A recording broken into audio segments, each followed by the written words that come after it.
அண்டை மாநில ஆம்னி பேருந்துகளுக்கான இருக்கை வரி குறைப்பு தொடர்பாக தமிழ்நாடு அரசு உடனடியாக நடவடிக்கை எடுக்க வேண்டும் என ஆம்னி பேருந்து உரிமையாளர்கள் கோரிக்கை விடுத்துள்ளனர். தமிழகத்திலிருந்து செல்லும் ஆம்னி பேருந்துகளுக்கு அண்டை மாநிலங்களில் இருக்கை அடிப்படையிலான வரி அதிக அளவில் விதிக்கப்பட்டுள்ளது.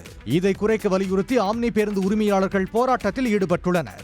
இது தொடர்பாக சேலத்தில் செய்தியாளர்களிடம் பேசிய அவர்கள், வரி குறைப்பு தொடர்பாக அண்டை மாநில அரசுடன் பேச்சுவார்த்தை நடத்திய போது தமிழகத்திற்குள் நுழையும் தங்கள் மாநில பேருந்துகளுக்கு அதிக வரி வசூலிப்பதாகவும் இதனை குறைத்தால் தாங்களும் பரிசீலிப்பதாக கூறியுள்ளதாக தெரிவித்தனர்.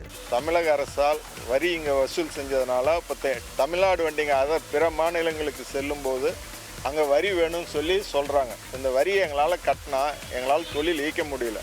ஏன்னா ஒரு குவார்ட்டருக்கு 90,000 ரூபா வரி மத்திய அரசுக்கு செலுத்தி ஓட்டலான்னு சட்டம் இருக்கும்போது எங்களுக்கு இவங்க தமிழ்நாடுக்கு ஒரு 1,50,000 லட்சம் ரூபா, கேரளாவுக்கு 1,80,000 ரூபா, கர்நாடகாவுக்கு 2 லட்சம் ரூபான்னு இவ்வளோ வரி கட்டி ஜனங்கள்ட்ட எங்களால் அவ்வளோ பயண டிக்கெட் வாங்க முடிஞ்சு நடத்தவும் முடியாது.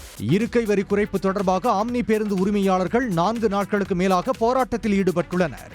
இதனால் பயணிகளும் கடுமையாக பாதிக்கப்பட்டு வருகின்றனர்.